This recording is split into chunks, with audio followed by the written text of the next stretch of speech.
Doctor और तो अब दर्द भी घुटने टेकेगा। कानपुर के किडनी कांड में बड़ा खुलासा हो गया है। नमस्कार, मैं कीर्ति भारद्वाज, चैनल 4 न्यूज यूपी में आप सभी का स्वागत है।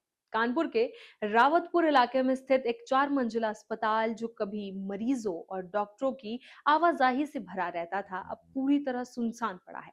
अस्पताल के भीतर दाखिल होते ही ऐसा लगता है जैसे समय अचानक थम गया हो। रिसेप्शन पर कुर्सियां खाली हैं, रजिस्टर खुले पड़े हैं और फाइलें बिखरी हुई हैं। इमरजेंसी रूम में आधी इस्तेमाल दवाइयां और बेड पर पड़ी सिलवटें इस बात की गवाही दे रही हैं कि कुछ ही समय पहले यहाँ इलाज चल रहा था। लेकिन अब यहाँ सिर्फ सन्नाटा है जो एक बड़े राज की ओर इशारा करता है।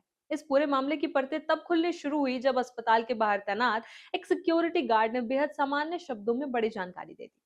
गार्ड के मुताबिक पुलिस एक दिन पहले ही अस्पताल पहुंची थी और अस्पताल के संचालक डॉक्टर दंपत्ति को अपने साथ ले गई थी। इसके बाद अस्पताल का पूरा स्टाफ अचानक गायब हो गया। किसी ने कोई जानकारी नहीं दी और धीरे धीरे पूरा परिसर खाली हो गया। पुलिस ने इस मामले में अस्पताल संचालक डॉक्टर दंपत्ति को गिरफ्तार किया है। आरोप है कि इसी अस्पताल में अवैध तरीके से किडनी ट्रांसप्लांट किए जा रहे थे।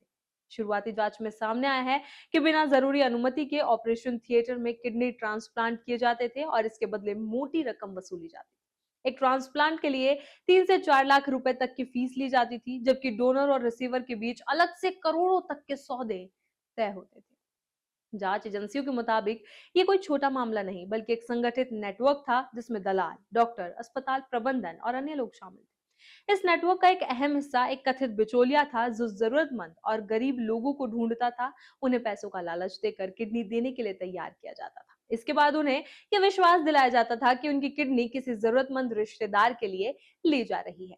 इस पूरे मामले का सबसे दर्दनाक पहलू उन लोगों की कहानी है जो आर्थिक तंगी के चलते इस जाल में फंस गए। एक युवक जो उत्तराखंड का रहने वाला बताया जा रहा है, उसको 10 लाख रुपए का लालच देकर किडनी देने के लिए तैयार किया गया।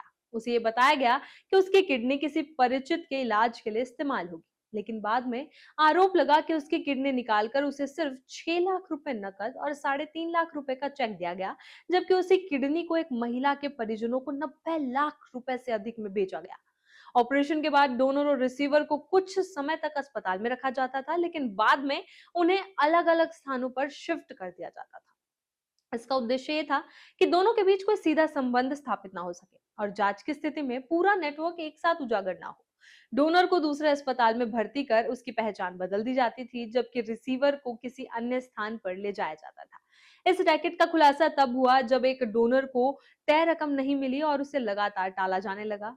परेशान होकर उसने पुलिस में शिकायत दर्ज करवाई। इसके बाद पुलिस ने मामले को गंभीरता से लेते हुए जांच शुरू की। शुरुआती जांच में ही कई ऐसे संकेत मिले जिससे स्पष्ट हो गया कि मामला बड़े स्तर पर चल रहे अवैध नेटवर्क से जुड़ा हुआ है। क्राइम ब्रांच ने इसके बाद देर रात कई अस्पतालों में एक साथ छापेमारी की। इस कार्रवाई में कई अस्पतालों को जांच के दायरे में लिया गया। छापेमारी के दौरान संदिग्ध दस्तावेज, मरीजों का रिकॉर्ड और अन्य महत्वपूर्ण सबूत बरामद किए गए। कई लोगों को हिरासत में लेकर भी पूछताछ की जा रही है। जांच में यह भी सामने आया है कि इस नेटवर्क का दायरा छात्रों तक फैला हुआ था। एक डोनर ने खुद को एमबीए का छात्र बताया। सूत्रों के अनुसार एक अन्य मामले में एक छात्रा से करीब 4 लाख रुपए में किडनी डोनेट करवाई गई, जिसे बाद में 45 से 50 लाख रुपए में बेचने की आशंका जताई जा रही है।